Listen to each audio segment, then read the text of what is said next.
Friends, GS study with Sanjeev sir YouTube channel पर आपका हार्दिक अभिनंदन है।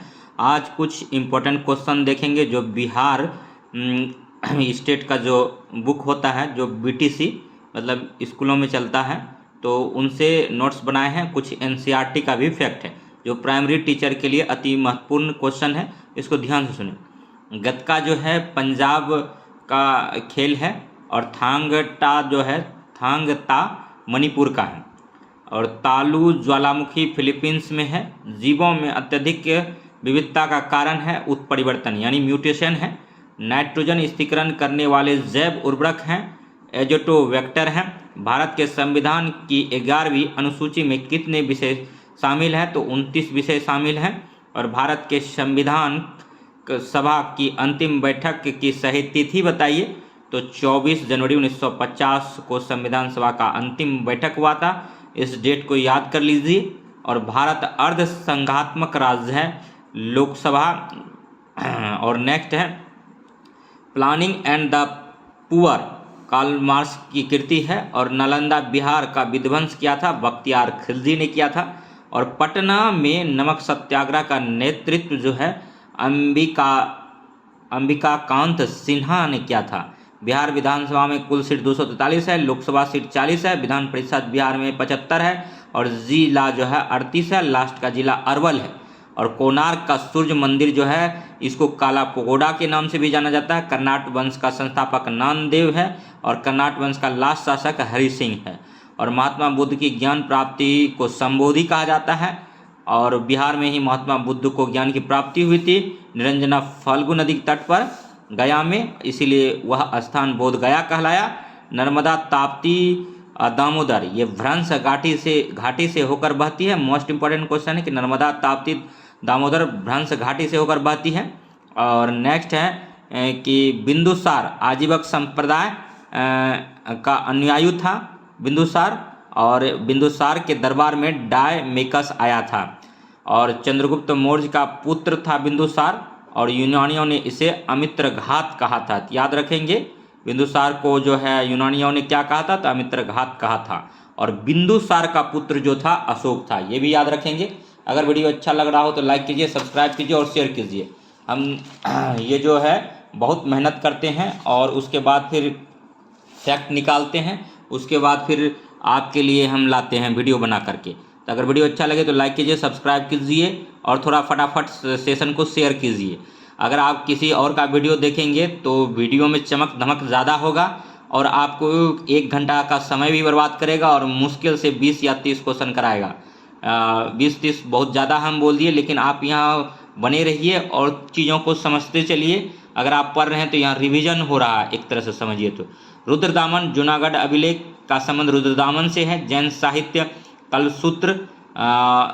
कल्पसूत्र जो है जैन साहित्य से संबंधित है।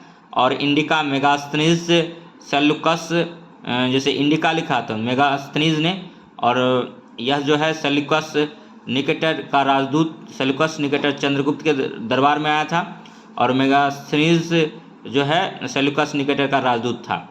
और नेक्स्ट है दीपवंश महावंश और दिव्यदान जातक, ये बौद्ध धर्म का ग्रंथ है। और सिकंदर ने खैबर दर्रे को पार करके भारत में प्रवेश किया था। तो सिकंदर ने खैबर दर्रे से भारत में प्रवेश किया था। कब किया था? 326 ईसा पूर्व भारत पर आक्रमण किया था। और नंद वंश का अंतिम शासक धनानंद था। और उदीन जो है पटना बसाया, पाटलिपुत्र राजगीर से पाटलिपुत्र राजधानी लाया। और उदीन जो है पटना को बसाया और पाटलिपुत्र को राजधानी बनाया। ये पहले क्या था? राजगीर में था और उसके बाद फिर राजगीर से पाटलिपुत्र राजधानी लाया। और हर्यक वंश की स्थापना की बात करें तो बिंबिसार ने किया था और जैन साहित्य में इसको श्रेणिक बोला गया है। और मगध जो है ये पटना प्लस गया का क्षेत्र आता है। राजधानी गिरिब्रज और राजगीर या राजगृह है। यह बीपीएससी प्रीलिम्स में पूछा गया है। अशोक बिंदुसार का पुत्र था। राज्याभिषेक के 8वें वर्ष अशोक ने कलिंग विजय प्राप्त की। 13वां शिलालेख में इसका जिक्र है। 261 ईसा पूर्व में कलिंग पर आक्रमण किया था। और धर्म को पाली भाषा में धम्म कहते हैं। और बौद्ध धर्म प्रचार महेंद्र और संघमित्रा को श्रीलंका भेजा अशोक ने। और आटविक जो है वन विभाग का प्रधान अधिकारी होता है। सुनाध्यक्ष बूचड़खाने का अध्यक्ष होता है और सीताध्यक्ष जो है राजकीय भूमि का अध्यक्ष होता है। मौर्यकालीन बंदरगाह पूर्वी तट पर त्राम लिप्ति था, बीपीएससी प्रीलिम्स पूछ दिया है। और पश्चिमी तट पर भरूच है जो कि गुजरात में है तथा सोपारा है। मौर्यकालीन सोने के सिक्के स्वर्ण एवं पाद थे, चांदी के सिक्के ककारशन, पन और एवं धरन के नाम से जानते हैं। रूपा जीवा ये स्वतंत्र रूप से वेश्यावृत्ति करने वाली स्त्रियां थी। और खारवेल हाथीगुम्पा लेख से इसका संबंध है। और अर्थशास्त्र 9 प्रकार के दासों का उल्लेख है। अर्थशास्त्र जो चाणक्य कौटिल्य विष्णुगुप्त ने लिखा है इसमें 9 प्रकार के दासों का उल्लेख है बिहार में। नेक्स्ट क्वेश्चन देखेंगे। पुष्यमुत शुंग द्वारा राजधानी अयोध्या बनाई गई। पुष्यमुत शुंग द्वारा राजधानी अयोध्या बनाई गई।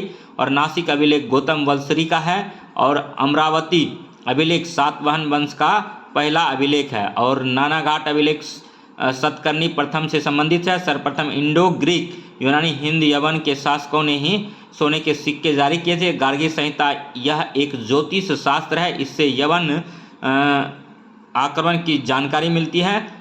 मालविकाग्निमित्रम के नाटक जो है यह कालिदास द्वारा कृत है। दिव्यदान बौद्ध धर्म ग्रंथ है। महाभाष्य पतंजलि में यवन आक्रमण की जानकारी मिलता है। पतंजलि पुष्यमित्र शुंग के राज्य पुरोहित थे। और पेरिप्लस ऑफ इरिथियन सी ग्रीक भाषा में इनका लेखक अज्ञात है, बीपीएससी प्रीलिम्स से पूछा गया है। इसमें भारत एवं रोम के व्यापार का वर्णन मिलता है। नेचुरल हिस्टोरी का प्लिनी का बुक है। भारत एवं इटली के व्यापार जो बीच में होता था, भारत और इटली के व्यापार से संबंधित है। सातवाहन शासकों की राजधानी प्रतिष्ठान थी। और सातवाहन वंश का संस्थापक की बात करें तो सिबुक था, प्रमुख इनका शासक भी था ये। और सातवाहन शासकों ने ही सर्वप्रथम सोने के सिक्के चलाए थे। मौर्योत्तर काल में विदेशी आगमन हिंदू यूनानी शक पहलव कुषाण ये सजाने के लिए क्रम में आता है। बीपीएससी प्रीलिम्स कई बार पूछा है इस क्वेश्चन को, ध्यान देंगे। और यवन हिंदू यूनानी इंडो ग्रीक शक पार्थियन यानी पार्थियन को ही पहलव बोलते हैं, उसके बाद कुषाण आया था।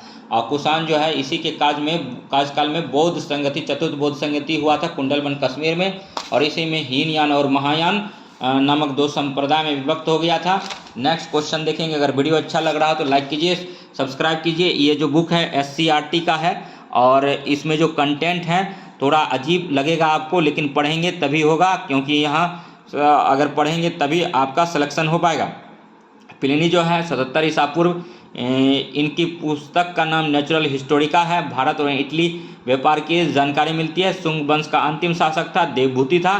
खारवेल चेदी वंश का महान शासक था। नहरों की जानकारी का पहला अभिलेख साक्ष्य हाथीगुम्पा अभिलेख में मिलता है। नाटकों में प्रयुक्त होने वाला पर्दा यानी पर्दा जो हम लोग यूज करते हैं नाटक वगैरह में, इसको यवनिका कहा था। इसको भारत लाने का श्रेय यूनानियों को की देन है। और भारत में सोने के सिक्के लाने का श्रेय यूनानियों इंडो ग्रीक को है। और कनिष्क के राज में कनिष्क का राज्य रोहन की तिथि जो है 78 ईस्वी में है, यानी कनिष्क जो राजा बना था 78 ईस्वी में। इसी के उपलक्ष्य में कनिष्क द्वारा शक संवत का आरंभ हुआ। शक संवत कौन चलाया था पूछा जाता है, कनिष्क। और कनिष्क जो था यूची जनजाति या यूची जाति कबीलाई जाति थी, उन्हीं से संबंध रखते हैं। कनिष्क के समय कश्मीर के कुंडल वन में चौथी बौद्ध संगति हुई थी। इसी समय बौद्ध धर्म हीनयान एवं महायान शाखा में बट गया था। कनिष्क की राजधानी पुरुषपुर पेशावर थी। कनिष्क बौद्ध धर्म की महायान शाखा का अनुयायी कनिष्क जो है बौद्ध धर्म महायान शाखा का संबंध था। महायान शाखा में क्या होता था, बौद्ध धर्म भगवान बुद्ध को भगवान का दर्जा दिया गया था और इनका पूजा किया गया था, मूर्ति पूजा। और कनिष्क के समय में मथुरा कला जो है गंधार कला का जन्म हुआ था। और गंधार कला और मथुरा कला दोनों कनिष्क के समय में ही उत्थान पर था और चरमोत्कर्ष पे था। कनिष्क चीन एवं रोम के बीच सिल्क रूट के तीनों शाखाओं पर नियंत्रण किया हुआ था। कनिष्क दरबार में पासर, वसुमित्र, अश्वघोष, नागार्जुन एवं चरक रहता था। मोस्ट इंपॉर्टेंट क्वेश्चन है, पूछा जाता है कि कनिष्क के दरबार में कौन कौन था, तो पासर्व, वसुमित्र, अश्वघोष एवं नागार्जुन एवं चरक था। नागार्जुन को ही भारत का आइंस्टीन पूछा जाए किसको कहा जाता है, तो नागार्जुन को ही कहा जाता है। आपके लिए हम मोस्ट इंपॉर्टेंट क्वेश्चन का कलेक्शन लाए हैं। अगर आप देखेंगे और पढ़ेंगे SCRT बुक को तब पता चल पाएगा कि सर किस प्रकार का बुक लाए क्वेश्चन लाए हैं। अति महत्वपूर्ण है या फिर एग्जाम तदुपरांत आपको पता चलेगा। रोमवासी मुख्यतः मसाले का आयात करते थे। काली मिर्च को यवन प्रिय कहा जाता है। और भारत में सर्वप्रथम सोने के सिक्के हिंद यवन शासकों ने चलाए। भारत में सबसे शुद्ध सोने के सिक्के कुषाण शासकों ने चलाए।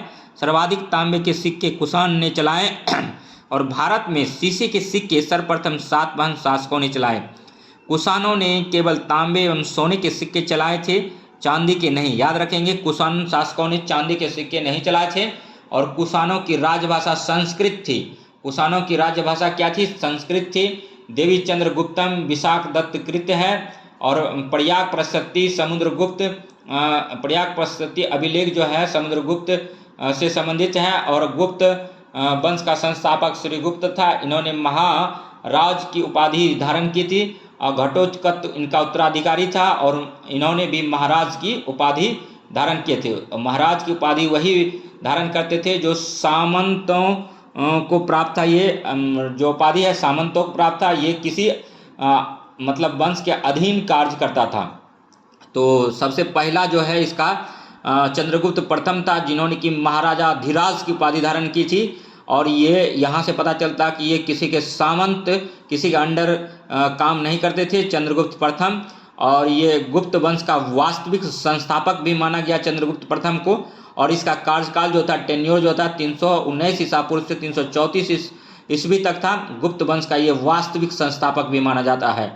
इन्होंने एक और उपाधि धारण किया था जिसका नाम था महाराजा धीराज की उपाधि धारण किया था। और गुप्त वंश के सर्वप्रथम सोने के सिक्के चलाने वाला शासक यही था। गुप्त वंश में सर्वप्रथम सोने के सिक्के किसने चलाया था? तो चंद्रगुप्त प्रथम ने चलाया था। और नेक्स्ट है भारत का नेपोलियन, समुद्रगुप्त को कहते हैं। और ये समुद्रगुप्त जो बोला था, स्मिथ नाम का एक इतिहासकार ने इसको उपाधि दिया था। और इनका कार्यकाल जो था समुद्रगुप्त का 335 ईस्वी से 380 ईस्वी तक था। अगर वीडियो अच्छा लग रहा हो तो लाइक कीजिए, सब्सक्राइब कीजिए और शेयर कीजिए तथा इसी प्रकार का वीडियो देखने के लिए हमारे GS study with Sanjeev sir YouTube channel से बने रहिए। हम आपके लिए बहुत इंपॉर्टेंट क्वेश्चन लाते हैं और क्वेश्चन निसंदेह आपको अच्छा लगेगा। समुद्रगुप्त को उसके सिक्के पर बीना बजाते हुए दिखाया गया है। समुद्रगुप्त को कविराज का उपाधि दिया गया है। और चंद्रगुप्त द्वितीय को जो है विक्रमादित्य परम भागवत की उपाधि प्रदान किया गया है। और चीनी यात्री फाहियान जो है चंद्रगुप्त द्वितीय के कार्यकाल में ही आया था बौद्ध धर्म की जानकारी के लिए और नालंदा विश्वविद्यालय में अध्ययन करने के लिए। और चंद्रगुप्त द्वितीय के राज दरबार में 9 रत्न थे। तो यहाँ से क्वेश्चन पूछा जाता है, 9 रत्न किसके दरबार में थे? चंद्रगुप्त द्वितीय के दरबार में थे। अष्टप्रधान किसके दरबार में था? तो शिवाजी के दरबार में था। और अष्टदिग्गज किसके दरबार में था? तो कृष्णदेव राय के दरबार में था। और अकबर के समकालीन जो नवरत्न थे उनको हम पढ़ा चुके हैं। तो अब आइए आज जानते हैं कि चंद्रगुप्त द्वितीय के दरबार में 9 रत्न कौन कौन थे। तो इनका याद रखना होगा। इन्हीं में से क्वेश्चन आता है। कालिदास था, धन्वंतरि था जो कि चिकित्सा के क्षेत्र में इसका बहुत बड़ा योगदान था। कालिदास लेखक था। वराहमिहिर जो है खगोल शास्त्री थे। अमर सिंह था जिन्होंने कि अपनी कीर्ति लिखा है, ठीक है, वो भी हम बताएंगे नेक्स्ट वीडियो में। और कक्षपनक था जो कि ज्योतिष के लिए प्रसिद्ध था। और भररुचि था जो संस्कृत व्याकरण के लिए जाने जाते थे। बेताल भट्ट मंत्र शास्त्र के लिए जाने जाते थे। और शंकु जो है शिल्प शास्त्र के लिए जाने जाते थे। चंद्रगुप्त द्वितीय कला एवं साहित्य का स्वर्णकाल कहा गया। चंद्रगुप्त द्वितीय का कार्यकाल जो है कला एवं साहित्य का उत्कृष्ट नमूना मिलता है। यहाँ से कला और साहित्य में बहुत विकास किया था, जिनके कारण इनको इतिहासकारों ने स्वर्ण काल की उपाधि दिया है। चंद्रगुप्त द्वितीय का पुत्र का नाम कुमारगुप्त था, जिन्होंने नालंदा यूनिवर्सिटी यानी नालंदा विश्वविद्यालय का स्थापना कराया था। और प्रथम हुन आक्रमण जो है स्कंदगुप्त के समय हुआ था, प्रथम हुन आक्रमण। और भानुगुप्त आरण अभिलेख से जानकारी मिलती है। भानुगुप्त का मित्र जो था गोपराज था। भानुगुप्त की ओर से हुनों से लड़ता हुआ वीरगति को प्राप्त हुआ था तथा गोपराज की पत्नी थी जो बहुत ही सुंदरी थी, आग में जलकर सती हो गई थी। पहला प्रमाण यहाँ से मिलता है। और अरण अभिलेख में सती प्रथा का पहला अभिलेखीय साक्ष्य मिलता है। गुप्त वंश का अंतिम शासक विष्णुगुप्त III था और इसके बाद गुप्त वंश छिन्न भिन्न हो गया था। नेक्स्ट जो आप देखेंगे, नेक्स्ट अगर वीडियो अच्छा लग रहा हो तो लाइक कीजिए, सब्सक्राइब कीजिए और शेयर कीजिए। गुप्त वंश जो है रामगुप्त प्रकरण के बारे में आज हम लोग जानेंगे। बहुत अच्छा प्रकरण है, इसको थोड़ा ध्यान से सुनिए।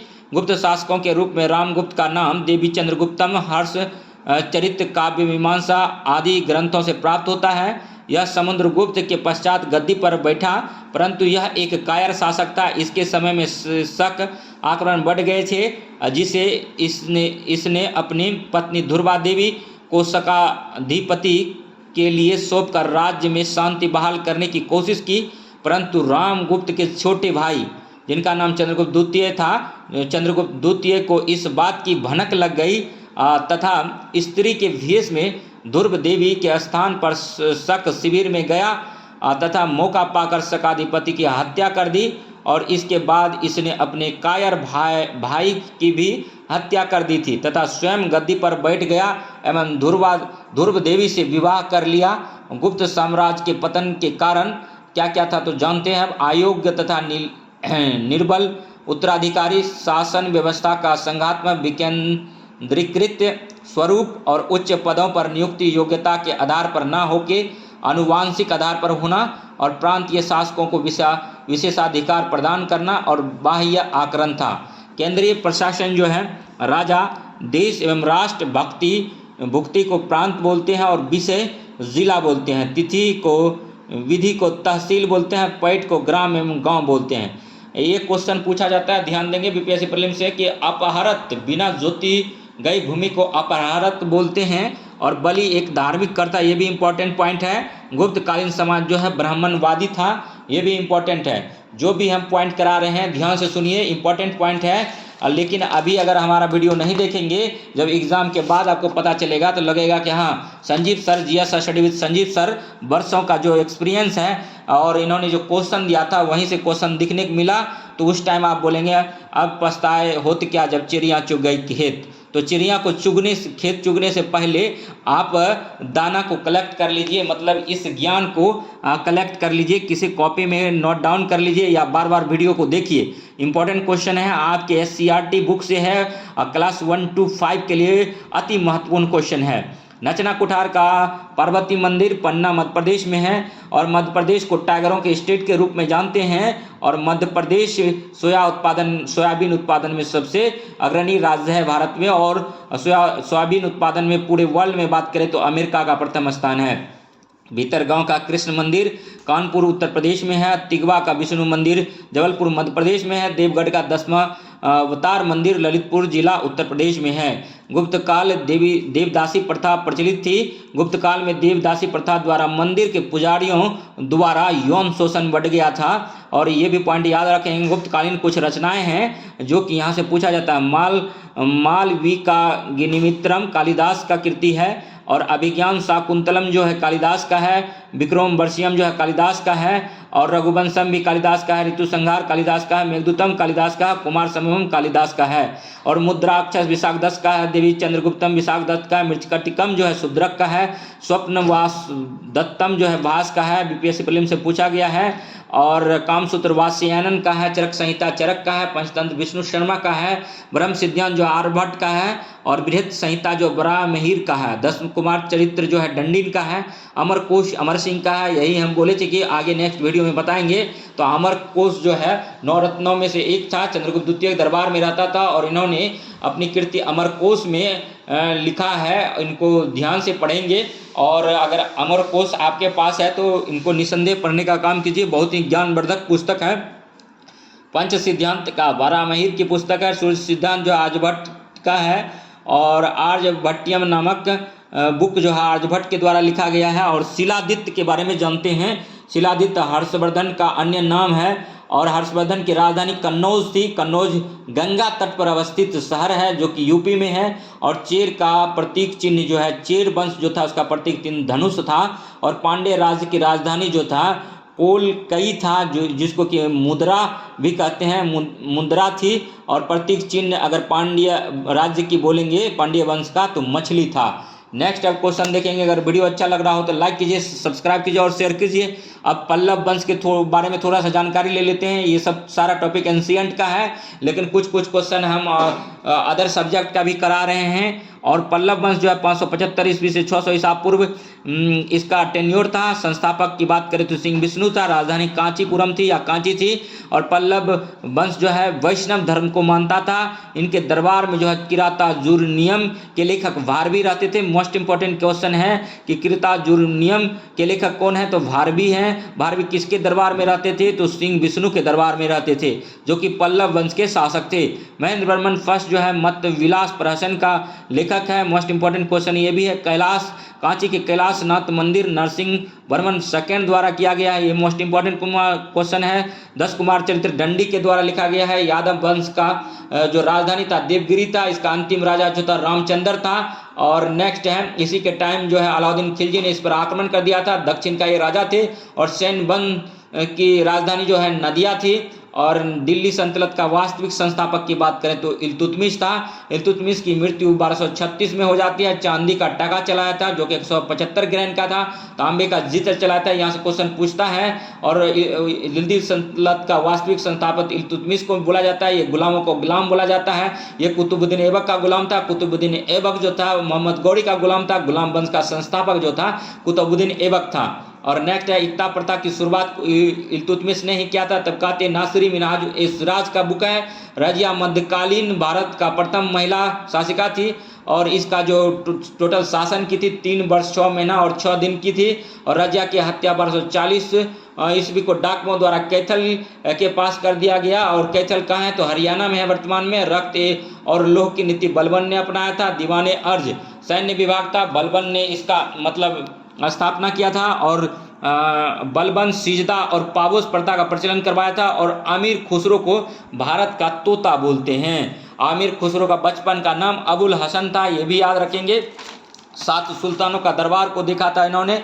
अगर वीडियो अच्छा लगा तो लाइक कीजिए, सब्सक्राइब कीजिए और शेयर कीजिए तथा इसी प्रकार का वीडियो देखने के लिए हमारे GS study with Sanjeev sir YouTube channel पर बने रहिए। हम आपके लिए डेली वीडियो लाते हैं। और वीडियो को सेशन को शेयर कीजिए, फटाफट थोड़ा सा मतलब मदद कीजिए और सब्सक्राइबर बढ़ाने का कोशिश कीजिए। नेक्स्ट वीडियो में मिलते हैं, तब तक के लिए जय हिंद, जय भारत।